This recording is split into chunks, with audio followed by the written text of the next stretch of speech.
Habari za saizi, ndugu waandishi wa habari.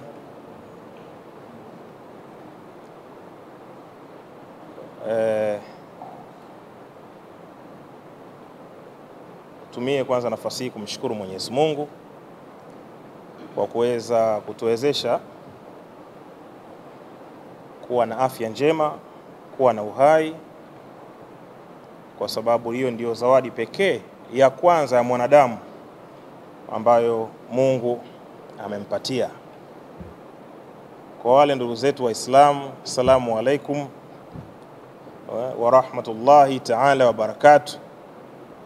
Alhamdulillahi rabbil alamin wassalatu wassalam ala ashrafil anbiya'i wal mursalin. Bwana Yesu asifiwe, tumsifu Yesu Kristo. Mungu wa mbinguni awabariki wote. Jina langu naitwa Prophet IPM, Senior Prophet wa huduma ya Embassy of God for All Nations iliyopo jijini Dar es Salaam, Mbezi Beach, Mbuyuni. Ninatumika hapa kama Senior Prophet wa huduma hii nikisaidiana na Prophetess Lilian ambaye ni mke wangu kipenzi na wachungaji wasaidizi katika huduma hii.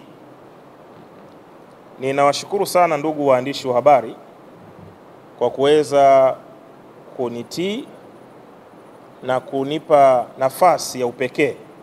Najua mna majukumu mengi sana ya kitaifa, majukumu mbalimbali ya kifamilia, majukumu mbalimbali ya utekelezaji wa habari ambazo mnazifikisha katika jamii ya Kitanzania na hata nje ya Tanzania, lakini mmeona vyema msikie wito wangu na kuweza kuja kunisikiliza mawili matatu ambayo natamani kuweza kushare nanyi ili muweze kuwafikishia umma wa Watanzania.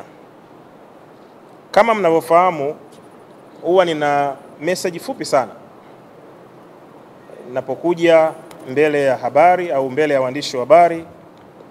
Inakuwa na message fupi sana. Tarehe 19 tuliwatangazia juu ya habari, na leo pia Mungu ametupa neema, tumekutana hapa leo kwa ajili ya kuweza kuwatangazia pia habari njema.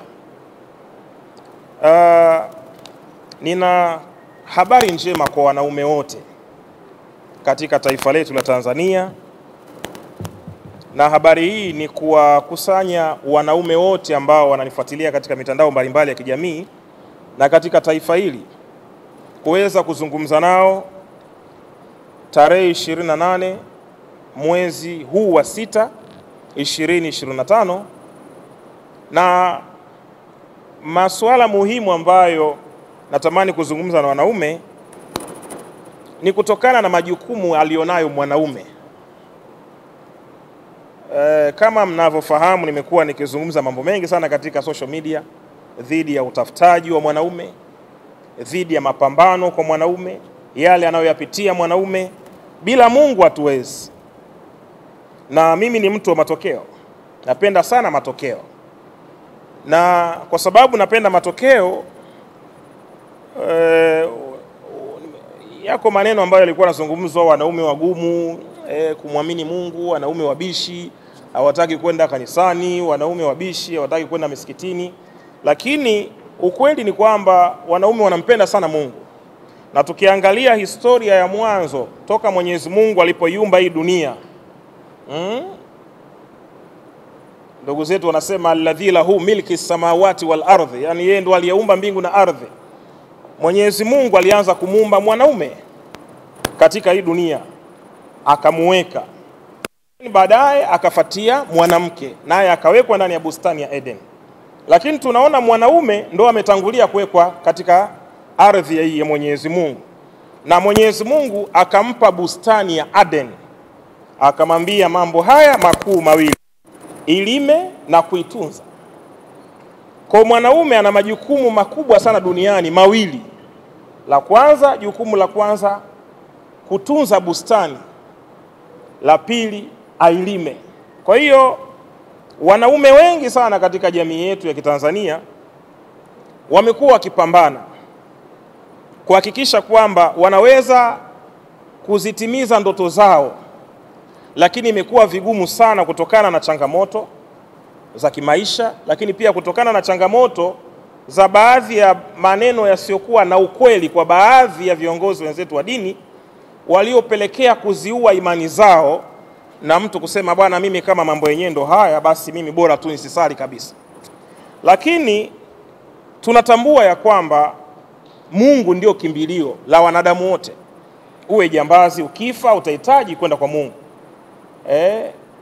Uwe mtakatifu utamhitaji Mungu, usipokuwa mtakatifu utamhitaji Mwenyezi Mungu. Hakuna namna yoyote mwanaume anaweza kumfikia Mwenyezi Mungu.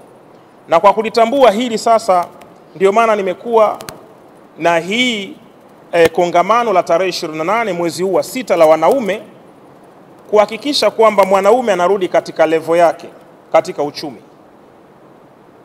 Nafahamu ya kwamba tunaongoza kwenye dunia ambayo wako watu wanaoamini ushirikina na wako wale wanaomwamini Mwenyezi Mungu. Lakini namshukuru Mwenyezi Mungu, vitabu vyote vimekataa ushirikina. Wal Qur'anil Hakim ala suratul Hakim tanzil al-azizur rahim, nayo inakataa ushirikina. Kwenye una sura moja inaitwa lam yakuni alladhina kafaru min ahlil kitabu wal mushrikina munfaqina hatta ta'tiyahumul bayina.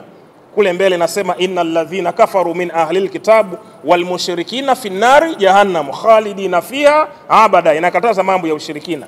Lakini pia Biblia iko wazi, inasema washirikina wote wataingia katika nini? Ziwa la moto liwakalo na kiberiti. Kwa hiyo kuna ulazima wa kurudisha nguvu ya mwanaume katika uchumi. Nguvu ya mwanaume kama Mwenyezi Mungu alivyompa kwa mara ya kwanza katika bustani ya Eden, ailime bustani ya Eden na aitunze bustani ya Eden. Kwa kulitambua hili sasa, ziko changamoto nyingi sana kwa wanaume wanazozipitia. Changamoto ya kwanza ya mwanaume sio gari. Changamoto ya kwanza ya mwanaume sio nyumba. Changamoto ya kwanza ya mwanaume sio mtoto. Changamoto ya kwanza ya mwanaume ni uchumi. Ukikosa uchumi, mwanaume umekubali kufa haraka. Ukikosa uchumi, umekubali kudhalilika. Ukikosa uchumi, umekubali kuchezewa katika hii dunia. Unaposikia mtu anaitwa mwanaume, maana yake ana uwezo wa kuprovide, ana uwezo wa kutunza, ana uwezo wa kusimamia. Asa leo wako wanaume wengi katika jamii yetu wamekata tamaa, hawawezi kusimamia familia zao. Unakuta wako wengine ndo wanaitwa Serengeti Boys, wanalelewa na mishangazi. Mtu anaishi mjini kwa kulelewa na mama, mama mtu mzima, unafanya mahusiano na mama ambaye umri wake ni kama mama yako, na uogopi, unamvaa tu liwalo na liwe.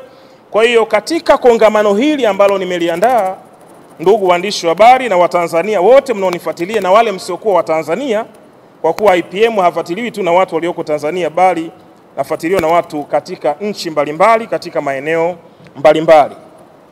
Ningewaomba na kuwaasa kwamba tuhudhurie katika kongamano hili kubwa litakalofanyika Dar es Salaam, Tegeta, Mbuyuni, katika ukumbi huu wa Embassy of God for All Nation.